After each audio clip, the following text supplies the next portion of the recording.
दोस्तों,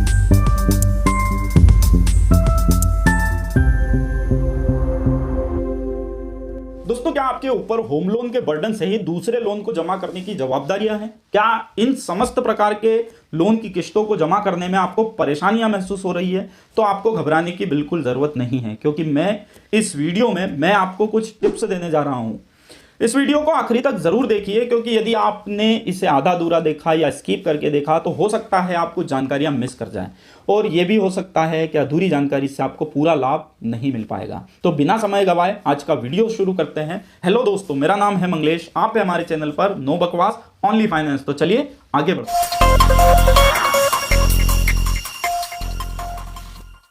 दोस्तों, यदि आप होम लोन नहीं चुका पा रहे हैं और आप होम लोन की किस्त को जमा करने में परेशानी महसूस कर रहे हैं, तो इसको मैनेज करने के बहुत से सॉल्यूशन हैं। ऐसी स्थिति में ऐसे तमाम ऑप्शन हैं जिनसे आपकी लोन को जमा करने की समस्या से छुटकारा मिल सकता है।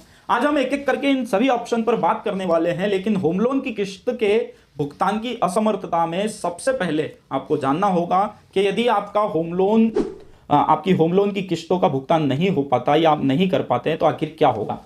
दोस्तों, अगर मकान खरीदने के लिए बैंक या हाउसिंग फाइनेंस कंपनी से होम लोन लिया है तो वे आपकी किस्त नहीं आने पर रिकवरी के लिए बहुत सी प्रोसेस को अपना सकते हैं। चूंकि होम लोन पूरी तरीके से एक सिक्योर्ड लोन की कैटेगरी में आता है, तो इस तरह के लोन में आपकी प्रॉपर्टी पर लोन देने वाले बैंक या फाइनेंस कंपनी का मालिकाना बंधन होता है। जब तक कि होम लोन का अमाउंट पूरी तरह से भुगतान नहीं हो जाता, तब तक प्रॉपर्टी होम लोन देने वाले बैंक के पास बंधक होती है। इसके अलावा आपको यह भी ध्यान रखना चाहिए कि यदि कोई लगातार 3 महीने यानी 90 दिनों तक होम लोन की किस्त जमा नहीं कर पाता, तो सरफेसी एक्ट 2002 के अधिनियमों के तहत लोन देने वाले बैंक या हाउसिंग फाइनेंस कंपनी को बकाया लोन अमाउंट की वसूली करने के लिए मकान की नीलामी प्रोसेस शुरू करने का संपूर्ण अधिकार होता है। दोस्तों, होम लोन की किस्त चूकने पर लोन डिफॉल्टर होने से क्रेडिट स्कोर भी घटता है, जिससे जब भी कोई भविष्य में लोन लेने की सोचता है तो उसके लिए लोन लेना मुश्किल हो जाता है। लेकिन आज हम बताने वाले हैं कि लोन डिफॉल्टर बनने से पहले ही कुछ टिप्स को अपनाकर तथा मुश्किल हालत में होम लोन ईएमआई को नियमित करने के क्या ऑप्शन हो सकते हैं, ताकि आप न तो लीगल प्रोसेस में फंसकर आपकी प्रॉपर्टी नीलाम कर बैठे और न ही आपका क्रेडिट स्कोर खराब हो जाए।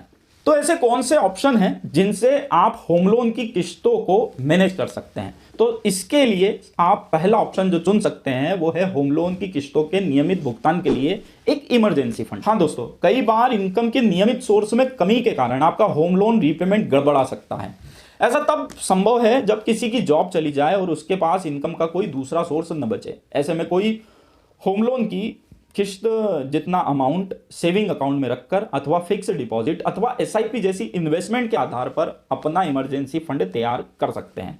ऐसा फंड आपको तब तैयार करना चाहिए जब आपकी जॉब नियमित चल रही है तथा अपनी सैलरी का आपको कम से कम 6 गुना तक निवेश इसमें करते रहना चाहिए, ताकि जॉब चली जाने पर होम लोन की किस्तों को मैनेज आप ठीक ठाक ढंग से कर सके।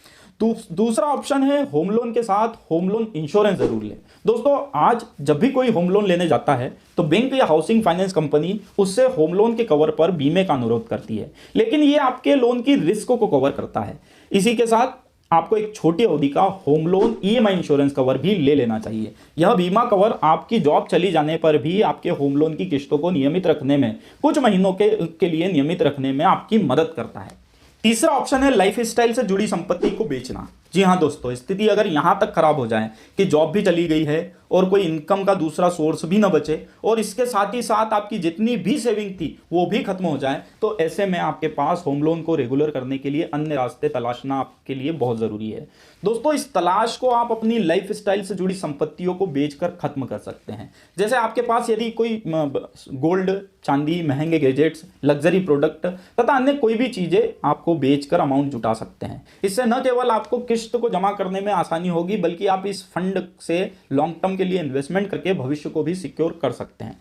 इसके अलावा होम लोन ईएमआई जमा करने में बहुत ज़्यादा दिक्कतों का सामना करना पड़ रहा है और आपको लगता है कि आपकी इनकम की समस्या लंबे समय तक चलने वाली है, तो इन्हीं पैसों से आपको होम लोन का पार्ट पेमेंट करके किस्त का अमाउंट घटाने का प्रयास भी कर लेना चाहिए। चौथा पॉइंट है कि आप बैंक या हाउसिंग फाइनेंस कंपनी से होम लोन रिपेमेंट के भविष्य में बात करें। दोस्तों, इनकम की समस्या यदि सच में गंभीर है और आपके पास कहीं से भी पैसों का अरेंजमेंट होना संभव नहीं है, तो आपको सीधे होम लोन देने वाली बैंक या हाउसिंग फाइनेंस कंपनी को विभिन्न कारणों से अवगत कराकर किस्त के भुगतान के लिए कुछ समय मांगना चाहिए। बैंक आपके पुराने रिकॉर्ड को देख सकते हैं और अगर वे चाहें तो ऐसा कर भी सकते हैं, या आपके रिकॉर्ड के आधार पर आपको होम लोन नियमित करने का कोई ना कोई रास्ता वे लोग जरूर बता सकते हैं। वैसे बैंक के पास कुछ ऑप्शन होते हैं जिन्हें हम आगे बताने वाले हैं। सबसे पहला है होम लोन ग्रेस पीरियड या लोन मोरेटोरियम। तो दोस्तों, आपके रिकॉर्ड के आधार पर बैंक आपको कुछ महीने का ग्रेस पीरियड या मोरेटोरियम यानी कुछ महीनों तक के लिए किस्त को रोकने की सुविधा दे सकती है, ताकि आप अपनी तात्कालिक वित्तीय स्थिति को संभाल कर फिर से होम लोन को नियमित जमा कर सकते हैं।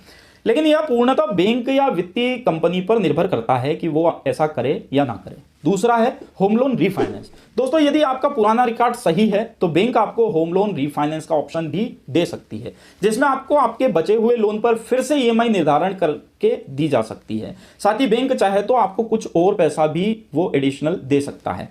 तीसरा है लोन रीस्ट्रक्चर। दोस्तों, खराब वित्तीय स्थिति को देखते हुए बैंक आपके होम लोन के रीपेमेंट रिकॉर्ड तथा आपकी उम्र या अन्य मानदंडों के आधार पर होम लोन रीस्ट्रक्चरिंग करके आपकी लोन की ईएमआई को कम करके भुगतान की समय अवधि बढ़ा सकती है। चौथा है होम लोन के ब्याज को रीसेट करना। दोस्तों, बैंक अपनी शर्तों के साथ वर्तमान होम लोन को कम ब्याज पर ला सकता है, जिससे कि आपकी ईएमआई कम होगी और आपको ईएमआई जमा करने में आसानी हो सकती है और उसको आप रेगुलर कर सकते हैं। तो दोस्तों, ये थे कुछ ऐसे टिप्स जिसके आधार पर आप होम लोन ना जमा कर पाने पर इन टिप्स को अपनाकर अपने होम लोन को रेगुलर बनाए रख सकते हैं। साथ ही नीलामी और खराब क्रेडिट स्कोर से भी बच सकते हैं। उम्मीद है आपको अपने होम लोन को रेगुलर करने के लिए कुछ महत्वपूर्ण ऑप्शन मिल गए होंगे। दोस्तों, आप इसका अनुसरण कर सकते हैं, लेकिन ध्यान रखें, बैंक से खराब होम लोन रीपेमेंट के विषय में बात करते समय ध्यान रखें कि यह पूरी तरीके से आपके पुराने रिकॉर्ड और बैंक की अपनी संस्थागत पॉलिसी पर निर्भर करता है। दोस्तों, आपके मन में होम लोन, क्रेडिट स्कोर या किसी भी प्रकार की लोन और फाइनेंस से जुड़ी जानकारी को लेकर कोई सवाल है तो कमेंट्स करके जरूर पूछें। अगली बार ऐसी ही किसी जानकारी के साथ फिर से मुलाकात होगी। तब तक के लिए जय हिंद, जय भारत।